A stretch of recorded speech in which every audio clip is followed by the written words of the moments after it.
Olá, pessoal! Hoje falaremos sobre um tema fantástico e inovador: direito e psicanálise. Bem-vindos ao Papeando com Pamplona.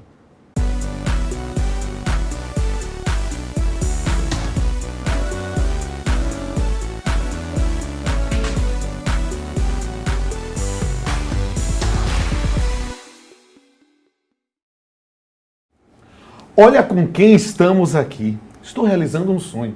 Eu vou entrevistar sobre direito e psicanálise Rodrigo da Cunha Pereira, advogado, presidente do IBDFAM, uma das maiores autoridades brasileiras em vários temas ligados ao direito de família e ao direito de psicanálise. Rodrigo, que prazer te receber no Papeando. Prazer é meu, Rodolfo Pamplona, e eu agradeço muito, especialmente a você, que é um grande incentivador dessas conexões. É muito bom estar aqui com você. Olha, fazer conexões com direito e psicanálise, com direito e arte, contigo, é um prazer multiplicado. Mas vamos bater nosso papo, vamos papear. Vamos lá. E aí, qual é a nossa primeira pergunta? É justamente qual é o seu conceito de psicanálise?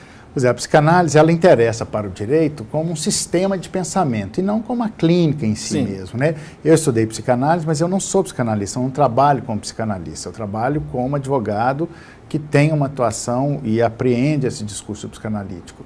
Portanto, a psicanálise para o direito e para o mundo todo é um sistema de pensamento que considera o inconsciente, né? O inconsciente, que é a base de tudo, que é o que perpassa todas essas questões e que nos interessa no direito, né? Nós temos vários conceitos psicanalísticos que são fundamentais para o direito. Eu queria entender, primeiro, como é que a psicanálise entrou em sua vida e como é que você descobriu justamente essa interface com o direito. Eu despertei meu interesse, primeiro porque eu fui fazer minha análise, minha própria, né, deitei no divã do analista, todos nós temos a nossa própria loucura, e fui tentar entender a minha loucura para entender a dos outros. De perto primeiro, ninguém é normal. De perto ninguém é normal. E aí eu fui entrando no mundo da psicanálise e era muito insatisfeito com o mundo jurídico, daquele dogmatismo jurídico, desse hermetismo mesmo, né? Então, aí comecei a trabalhar especificamente com direito de família, isso há quase 30 anos atrás, e eu vi que na objetividade dos atos e fatos jurídicos permeia uma subjetividade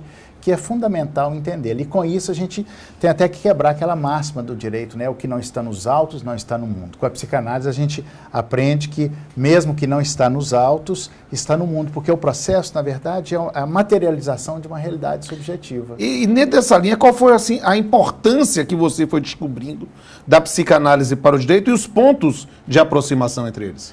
Pois é, o primeiro foi entender que o inconsciente, entender um pouco da nossa estrutura psíquica, né? Isso eu aplico a psicanálise, em particular no direito de família e direito de sucessões, embora ela seja aplicável a vários outros campos, mas entender um pouco da estrutura psíquica e desses conceitos psicanalíticos, mas principalmente entender que o sujeito de direito é um sujeito de desejo. Certo. Então, esse sujeito desejante é que pratica atos e fatos jurídicos.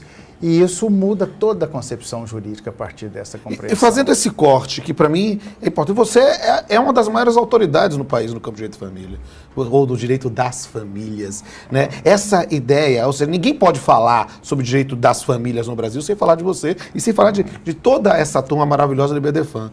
Mas no que, especificamente, a psicanálise contribui para o estudo, o conhecimento, o aprofundamento do direito das famílias? Pois é, a partir da compreensão de que existe um outro sujeito por trás do sujeito de direito, que é esse sujeito do inconsciente. Esse sujeito inconsciente, né, por exemplo, por que eu pago pensão alimentícia, não pago, tem filho fora do casamento, reconheço a paternidade, não reconheço, né? Todas essas histórias, todas essas tramas do direito de família, né, são tramadas pelo desejo, que muitas vezes é inconsciente. E às vezes isso é levado para o judiciário de uma forma muito perversa, né? Então, entender essa trama toda, nós podemos ter até uma atuação melhor, mais ética, né? Entender que esses restos do amor com os quais nós trabalhamos, que vão parar na justiça, né? Que nós podemos dar um outro destino para isso. A psicanálise nos ajuda a entender isso, que tem o sujeito do inconsciente que perpassa porque o inconsciente, o desejo encaminha, mas desencaminha, e, portanto, entender essa complexidade. Por isso eu disse que os conceitos de psicanálise, alguns conceitos de psicanálise, como inconsciente, desejo, pulsão, são fundamentais para o direito. Eu quero perguntar muita coisa sobre isso, por você, que é essa referência, é o cara que fez esse dicionário de direito de família e sucessões, que é fantástico, que é junto dessa linguagem, dessa interface. Mas eu acho que, de minha parte, eu não posso ser egoísta, cara. E eu acho que eu já fiz análise suficiente para saber que eu quero contribuir com outras pessoas. E você quer ver uma coisa? Eu trouxe uma galera que tá doido para perguntar. Quando eu falei que era Rodrigo da Cunha Pereira, lotou. Você quer ver? Alguém quer perguntar aí? Eu disse. Então vamos lá. Olá, professor. Meu nome é Thalita e eu tenho uma pergunta para fazer. Qual a diferença entre psicologia e psicanálise? Thalita, a psicanálise ela é o objeto do seu estudo, é o inconsciente. E a psicologia não necessariamente é o inconsciente, pega mais no comportamento. Por isso que nem todo psicanalista é psicólogo e nem todo psicólogo é psicanalista. Para ser psicanalista, basta fazer a formação em psicanálise. A maioria das pessoas que estudam psicologia fazem psicanálise, mas não necessariamente. Verdade. São campos diferentes porque a psicologia é do comportamento, estuda o comportamento em geral. Então tem várias linhas de psicologia que algumas delas nem tocam na psicanálise, embora eu particularmente acho impossível falar de psicologia hoje sem falar de inconsciente, né? Que essa foi a grande revelação de Freud no século passado e que isso mudou todo o sistema de pensamento, né? Oi, meu nome é Carla e gostaria de saber como a investigação psicanalítica pode ser útil para os processos de direito de família. Olha, a investigação psicanalítica, quer dizer, é a compreensão da psicanálise, Carla, nos processos, né? Não é que nós vamos aplicar a psicanálise no processo, mas é porque a partir do momento que você tem a compreensão de que ali do sujeito de direito é um sujeito de desejo, que tem um inconsciente, você estabelece um outro olhar para o processo, né? E começa a ver o processo, como eu disse, como a materialização de uma realidade subjetiva, ou seja, nada mais, nada menos que entender que por trás de toda aquela subjetividade ali permeia, de toda aquela objetividade do processo, permeia uma subjetividade, né? E falando também como magistrado, talvez seja muito interessante compreender que, como juiz, compreender a situação, entender a questão posta em juízo, também no ângulo psicoanalítico, pode me permitir, talvez, encontrar aquilo que se cogita e imaginar que seja verdade. Meu nome é Tereza. Professor, há alguns conceitos da psicanálise que são importantes para o direito, né? Como gozo, sexualidade, pulsão, desejo, inconsciente. Eu gostaria de saber como o senhor vê essa apropriação de conceitos de um campo do saber por outro.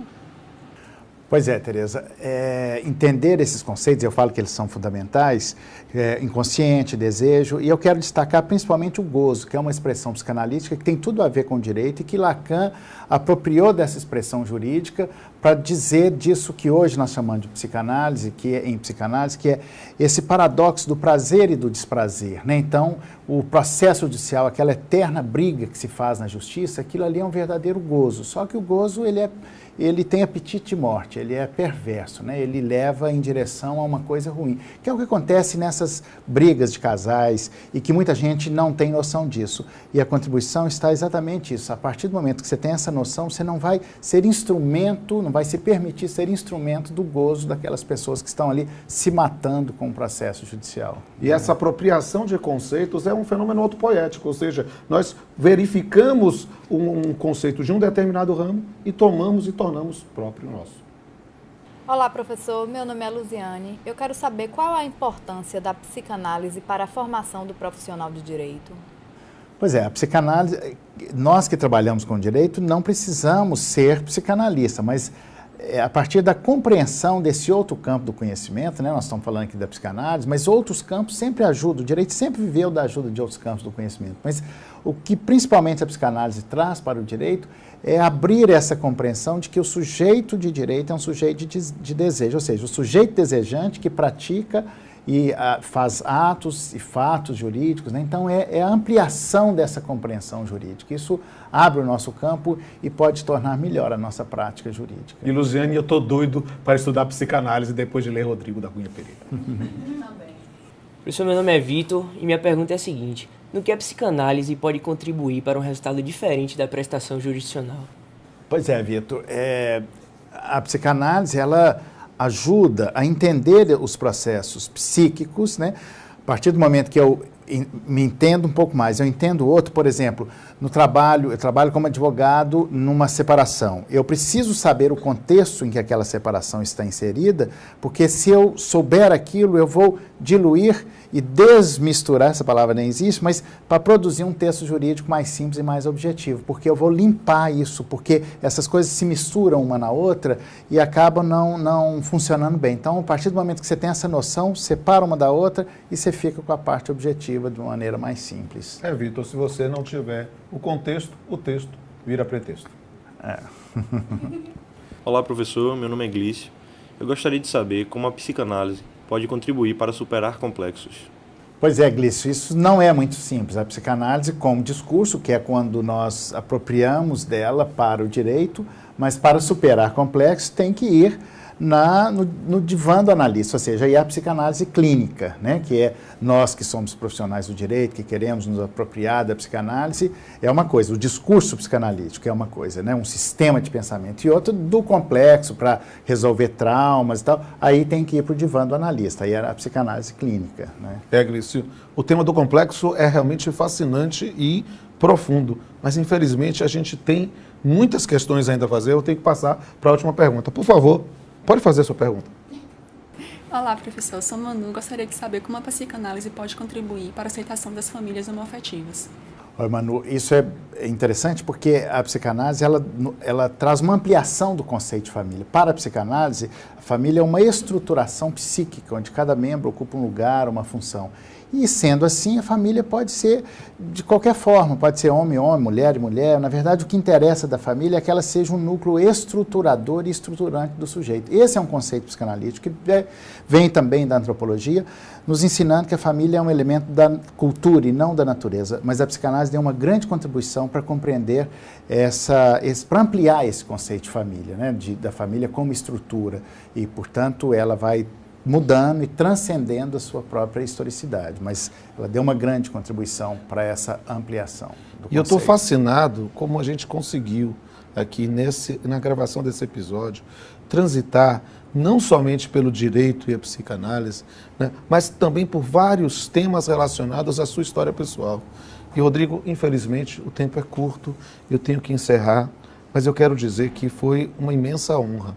Você é uma referência no Brasil e você é uma referência até na minha história pessoal no campo do direito. Você foi o idealizador da palestra cantada e de várias outras ousadias e loucuras que eu me permiti no campo do direito e do direito das famílias. Então, meu amigo, eu quero dizer que é um prazer recebê-lo aqui, realmente, no Papeando com Pamplona. O prazer é todo meu, e quando nós falamos que o tempo acabou, isso também é psicanálise, porque fica faltando, parece que está faltando. E isso é o desejo é sempre falta, né? Por isso que eu sempre quero mais, mas nem sempre eu não posso tudo. Mas isso é o desejo, é sempre querer um pouco mais. Né? E se eu não posso tudo, eu quero pelo menos realizar o desejo de fazer um brinde contigo. Obrigado. E vamos encerrar mais um Papeando com Pamplona, com direito e poesia. E vocês vão ver aqui na tela, vai aparecer aqui no cantinho, ou aqui, ou aqui, ou aqui, ou aqui. Vai aparecer daqui a pouco um link para vocês verem, mais uma vez, algum campo de interface do direito com leveza e profundidade, do direito com a arte e com a poesia.